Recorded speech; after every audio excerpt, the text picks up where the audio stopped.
मतलब किसी के जाने के बाद उनकी आखिरी इच्छा, उसे कानूनी रूप देने के लिए अक्सर प्रोबेट लेना पड़ता है कोर्ट से। जी।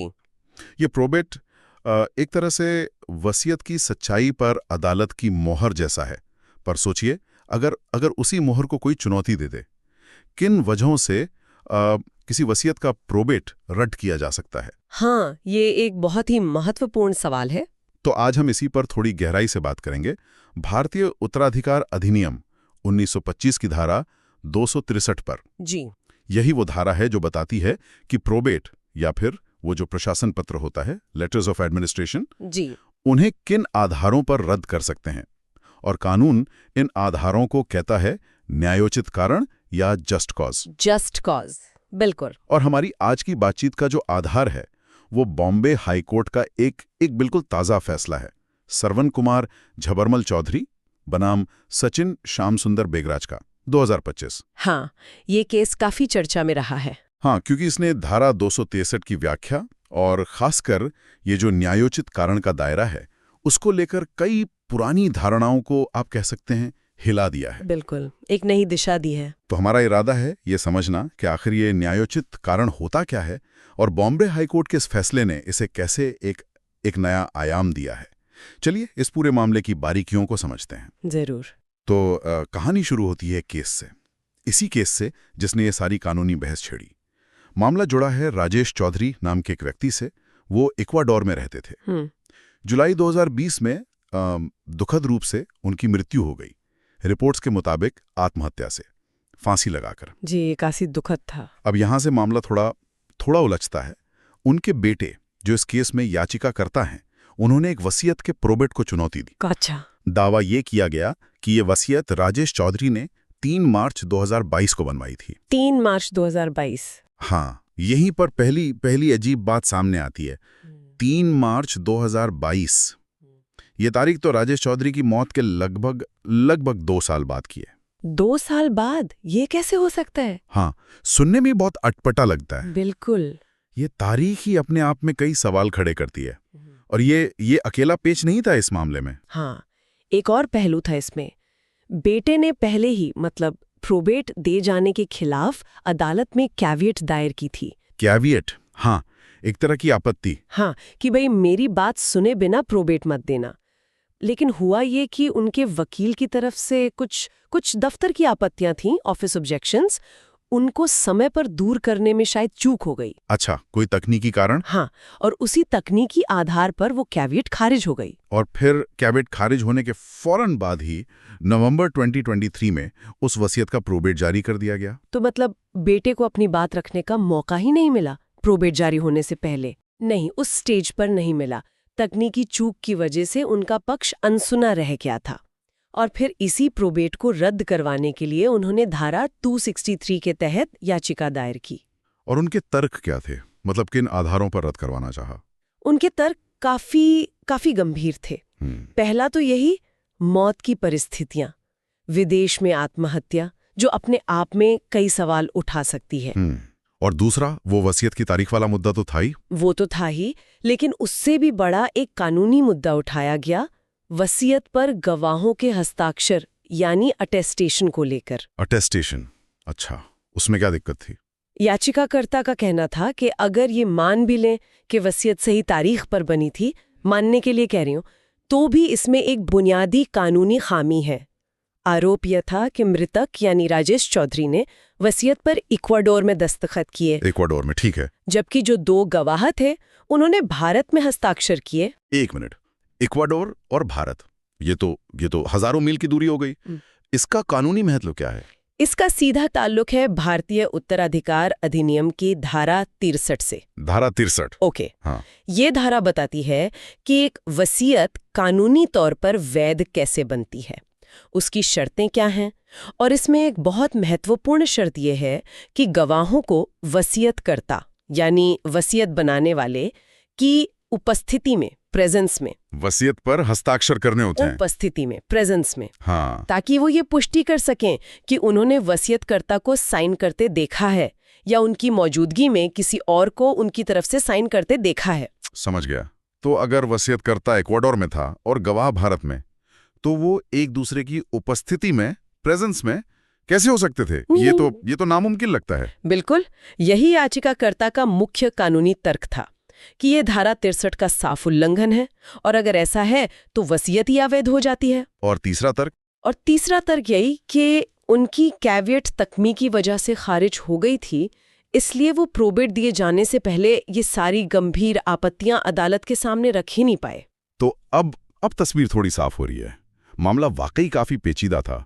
संदिग्ध मौत, वसीयत की तारीख पर सवाल और फिर ये गवाही की प्रक्रिया पर गंभीर आरोप। जी, तो यहीं पर वो मुख्य कानूनी सवाल खड़ा हुआ है ना कि ये जो सारी बातें याचिकाकर्ता उठा रहे थे, क्या इन्हें प्रोबेट रद्द करने के लिए न्यायोचित कारण माना जा सकता है? हाँ, खासकर तब जब ये कारण धारा 263 की जो व्याख्या है, जो एक्सप्लेनेशन है, उसमें जो सीधे सीधे लिखे कारण हैं ए से ई तक, जी, उनमें शायद फिट ना बैठते हों। बिल्कुल, यही सबसे बड़ा कानूनी मुद्दा था इस केस में।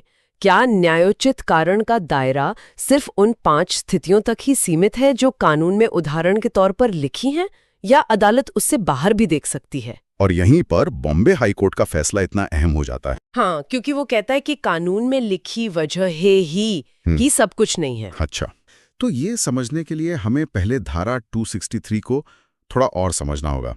आपने बताया कि ये न्यायोचित कारण होने पर प्रोबेट रद्द करने की बात करती है। हाँ, धारा 263 का आप कह सकती है मूल तत्व यही है, लेकिन इसके साथ एक व्याख्या या एक्सप्लेनेशन जुड़ी है। हाँ। और ये व्याख्या बताती है कि कुछ खास परिस्थितियों में न्यायोचित कारण माना जाएगा, shall be deemed to exist. माना जाएगा। हाँ, ये माना जाएगा शब्द बहुत महत्वपूर्ण है, इस पर हम अभी आएंगे। ठीक है, तो ये कौन सी परिस्थितियां जिनमें कारण माना जाएगा? देखिए, इस व्याख्या में 5 तरह की स्थितियां गिनाई गई हैं, क्लॉज ए से ई तक।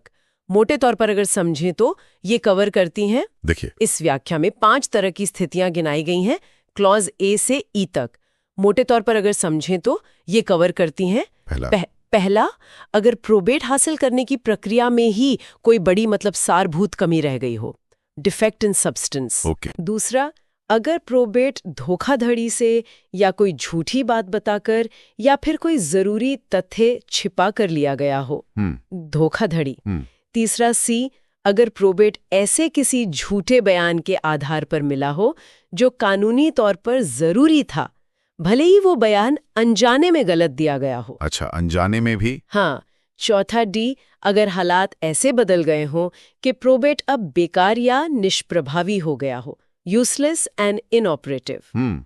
और पांचवा, ई, अगर प्रोबेट पाने वाले ने जानबूझकर संपत्ति की इन्वेंट्री या खातों की जानकारी अदालत को नहीं दी या गलत दी।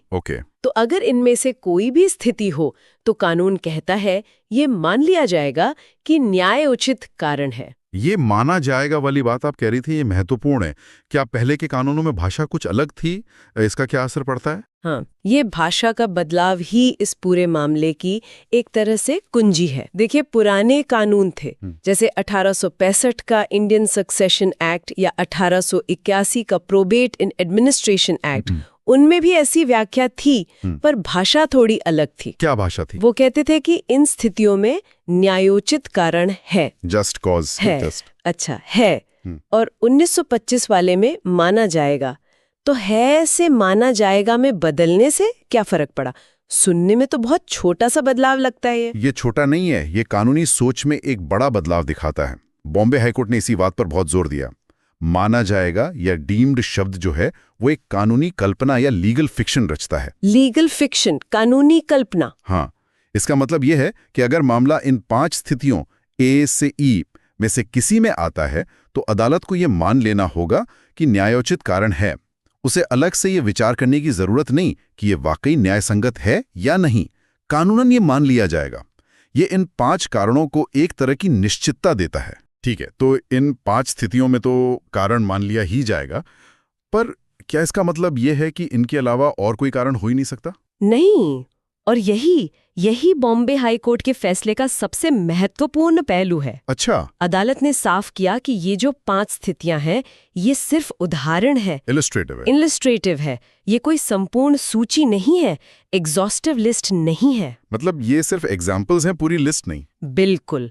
सिर्फ इसलिए कि कोई मामला इन 5 खांचों में फिट नहीं बैठता, इसका मतलब ये नहीं कि वो न्यायोचित कारण हो ही नहीं सकता। अच्छा, तो अदालत के पास इन 5 बिंदुओं के बाहर भी देखने का अधिकार है? बिल्कुल है। अदालत ने कहा कि माना जाएगा शब्द इन 5 स्थितियों को तो पक्का करता है, लेकिन ये बाकी संभावित न्यायोचित कारणों के दरवाजे बंद नहीं करता। तो अदालत ने ये कैसे तय किया? मतलब किस आधार पर कहा कि लिस्ट पूरी नहीं है? अदालत ने इसके लिए विधायी मंशा यानी लेजिस्लेटिव इंटेंट, कानून बनाने वालों का इरादा क्या था, और उद्देश्यपूर्ण निर्माण यानी पर्पसिव कंस्ट्रक्शन, मतलब कानून की व्याख्या उसके उद्देश्य को ध्यान में रख कर करने के सिद्धांतों का हवाला दिया। उनका मानना था कि कानून बनाने वालों का इरादा अदालतों को सिर्फ इन लिखी हुई वजहों तक बांधना नहीं था, बल्कि उन्हें न्याय करने के लिए विवेक का इस्तेमाल करने की गुंजाइश देना था, खासकर जब हालात थोड़े असाधारण हों। तो ये भाषा का बदलाव है से माना जाएगा दरअसल अदालतों को ज्यादा लचीलापन देने के लिए था, ऐसा कह सकते हैं? हाँ, ऐसा समझा जा सकता है। ये सूचीबद्ध कारणों को एक खास दर्जा देता है, पर न्याय के व्यापक हित में अदालत के विवेक को सीमित नहीं करता। अब ये बात ज्यादा साफ हुई। तो इस व्याख्या के आधार पर बॉम्बे हाईकोर्ट ने सरवन कुमार मामले में फिर क्या फैसला सुनाया? क्या मुख्य बातें कहीं? सबसे पहले उन्होंने यही दोहराया कि धारा 263 की व्याख्या में दिए गए खंड ए से ई सिर्फ उदाहरण है, पूरी लिस्ट नहीं। ठीक है, ये तो स्थापित हो गया। अगला दूसरा, उन्होंने कहा कि इन 5 खंडों के बाहर की परिस्थितियां भी प्रोबेट रद्द करने के लिए न्यायोचित कारण बन सकती हैं, और ये तय करना अदालत के विवेक पर निर्भर करेगा। हर मामले के अपने तथ्य और अपनी परिस्थितियां देखकर अदालत फैसला करेगी। और वो जो पुराने फैसले थे जो कहते थे कि लिस्ट पूरी है, उनका क्या हुआ? यहीं पर अदालत ने एक बड़ा कदम उठाया। उन्होंने कुछ पुराने काफी माने हुए फैसलों को, जैसे जॉर्ज एंथनी हैरिस केस 1933 और शरद शंकर राव माने केस 1997, इस हद तक खारिज कर दिया कि वे धारा 263 की सही व्याख्या नहीं करते। अच्छा, पुराने फैसलों को खारिज कर दिया? हाँ, अदालत ने कहा कि उन पुराने फैसलों ने 1925 के अधिनियम में जो भाषा बदली थी, माना जाएगा शब्द आया था, उस पर ठीक से गौर नहीं किया था। और उन्होंने मद्रास, कलकत्ता और दूसरी हाई कोर्ट्स की उन विचारों का भी जिक्र किया जिन्होंने पहले ही इस लिस्ट को संपूर्ण नहीं माना था। अदालत ने कहा कि यही सही दृष्टिकोण है। ये तो काफी अहम बात है। मतलब दशकों पुराने नजरिए को उन्होंने पलट दिया। हाँ, उन्होंने स्पष्ट किया कि कानून की समझ समय के साथ विकसित होती है, और फिर अदालत ने इन सिद्धांतों को सरवन कुमार के मामले पर लागू किया। कैसे लागू किया? उन्होंने माना कि याचिकाकर्ता यानी बेटे ने जो मुद्दे उठाए हैं, पिता की संदिग्ध मौत, वसीयत पर हस्ताक्षर में धारा 63 का वो संभावित उल्लंघन, इक्वाडोर बनाम भारत वाला मुद्दा, और फिर तकनीकी वजहों से अपनी आपत्तियां दर्ज न कर पाना, ये पहली नज़र में प्रिमा फेसी गंभीर चिंताएं हैं। तो क्या अदालत ने प्रोबेट रद्द कर दिया? नहीं, अभी रद्द नहीं किया, लेकिन उन्होंने ये माना कि ये परिस्थितियां, भले ही वो सीधे तौर पर खंड अ से ई में न लिखी हों, न्यायोचित कारण बन सकती हैं। अच्छा, बन सकती हैं। हाँ, और इसलिए इन मुद्दों की पूरी न्यायिक जांच होनी जरूरी है। तो उन्होंने प्रोबेट रद्द करने की जो याचिका थी, उसे सुनवाई के लिए स्वीकार कर लिया। मतलब अब मामले की विस्तार से सुनवाई होगी। अच्छा, तो याचिका खारिज नहीं हुई, बल्कि सुनवाई के लिए मान ली गई। ये भी बड़ी बात है। हाँ, और ये अपने आप में याचिकाकर्ता के लिए एक बड़ी जीत थी, क्योंकि इसका मतलब था कि अदालत उनकी चिंताओं को सिर्फ इसलिए नजरअंदाज नहीं करेगी कि वे कानून में लिखे उदाहरणों में फिट नहीं बैठती। अगर हम इसे थोड़ा बड़ी तस्वीर में देखें, तो ये फैसला एक तरह से न्याय तक पहुंच के रास्ते खोलता है। न्याय तक पहुंच के रास्ते? हाँ, ये कहता है कि कानून की व्याख्या सिर्फ कठोर और शाब्दिक नहीं होनी चाहिए, बल्कि व्यावहारिक और न्यायोन्मुखी होनी चाहिए। यहाँ ये बात सच में दिलचस्प हो जाती है।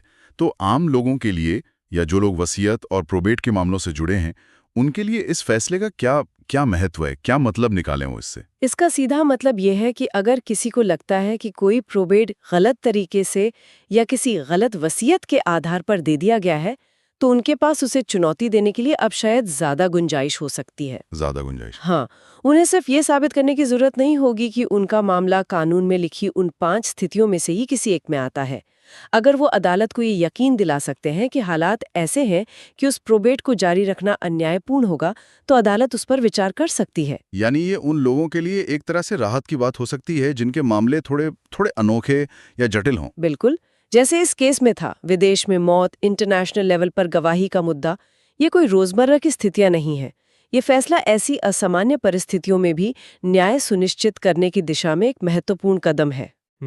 और ये इस विचार को भी बल देता है कि प्रक्रियात्मक या तकनीकी बाधाओं को हमेशा वास्तविक न्याय के आड़े नहीं आना चाहिए। तो इस पूरी बातचीत से जो मोटी-मोटी बातें निकल कर आई, वो क्या है, अगर हम उन्हें एक बार फिर से समेटना चाहें? जरूर।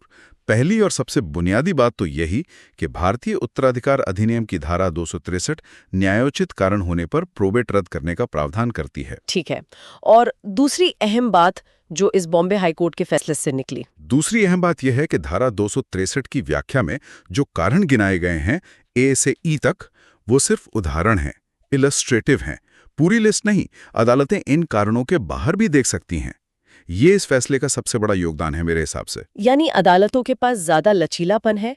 और तीसरी बात, तीसरा, ये लचीलापन खास तौर पर उन मामलों में महत्वपूर्ण हो जाता है जो सीधे साधे नहीं हैं, जिनमें जटिल तथ्य हों या असामान्य परिस्थितियां शामिल हों, जैसे कि यह सरवन कुमार का मामला था। ये सुनिश्चित करता है कि गंभीर चिंताओं की सुनवाई हो, उन्हें सिर्फ तकनीकी आधार पर खारिज न कर दिया जाए। और चौथी बात, वो जो आपने कानून की भाषा के बदलाव के बारे में बताई थी। हाँ, चौथी बात ये कि वैधानिक व्याख्या, स्टैच्यूटरी इंटरप्रिटेशन कितनी मायने रखती है। वो जो पुराने कानूनों में न्यायोचित कारण है से 1925 के अधिनियम में न्यायोचित कारण माना जाएगा में बदलना, ये छोटा सा दिखने वाला बदलाव अदालत के तर्क का एक बहुत अहम हिस्सा बना। इसी से पता चला कि कानून बनाने वालों का इरादा क्या था, और इसी ने ये व्यापक व्याख्या का रास्ता खोला। तो इस सारे विश्लेषण से ये साफ है कि कानून कोई पत्थर की लकीर नहीं होता जी। उसकी व्याख्या समय और परिस्थितियों के साथ बदल सकती है, विकसित हो सकती है। बिल्कुल। और उत्तराधिकार जैसे संवेदनशील मामलों में, जहां परिवारों की भावनाएं और संपत्तियां जुड़ी होती हैं, धारा 263 जैसे प्रावधानों की सही और न्यायपूर्ण समझ बहुत जरूरी है। तो इन सब का क्या मतलब है? निचोड़ शायद ये है कि प्रोबेट, जिसे अक्सर संपत्ति मामलों में एक तरह की अंतिम मुहर समझा जाता है, उसे भी गंभीर और न्यायोचित कारणों के आधार पर चुनौती दी जा सकती है। और ये कारण जरूरी नहीं कि कानून में अक्षरशः लिखे ही हों। बिल्कुल। और यहीं से एक विचारणीय प्रश्न उठता है, जिस पर शायद भविष्य में और चर्चा हो या और केस सामने आए। क्या प्रश्न? देखिए, एक तरफ तो ये फैसला प्रोबेट रद्द करने के लिए अदालतों के विवेक का दायरा बढ़ाता है, जो न्याय के लिए जरूरी भी है। लेकिन दूसरी तरफ संपत्ति के मामलों में एक निश्चितता, सर्टेनिटी और अंतिमता, फाइनलिटी की भी तो जरूरत होती है। हाँ, ये संतुलन साधना हमेशा ही मुश्किल होता है। निश्चितता बनाम न्याय। तो सवाल ये है कि अदालतें इस बड़े हुए लचीलेपन को इस जरूरत के साथ कैसे संतुलित करेंगी? कहाँ वो रेखा खींची जाएगी जो एक तरफ तो संभावित अन्याय को रोके और दूसरी तरफ प्रोबेट को लेकर कभी खत्म न होने वाली चुनौतियों का एक सिलसिला भी न शुरू होने दे? न्याय और निश्चितता के बीच का ये संतुलन कैसे साधा जाएगा, ये देखना आगे दिलचस्प होगा। ये वाकई आगे सोचने के लिए एक बेहतरीन नुक्ता है। न्याय के दरवाजे खुले रखने और मामलों को एक अंतिम रूप देने की जरूरत, इन दोनों के बीच संतुलन खोजना। इसी विचार के साथ आज की इस चर्चा को यहीं विराम देते हैं।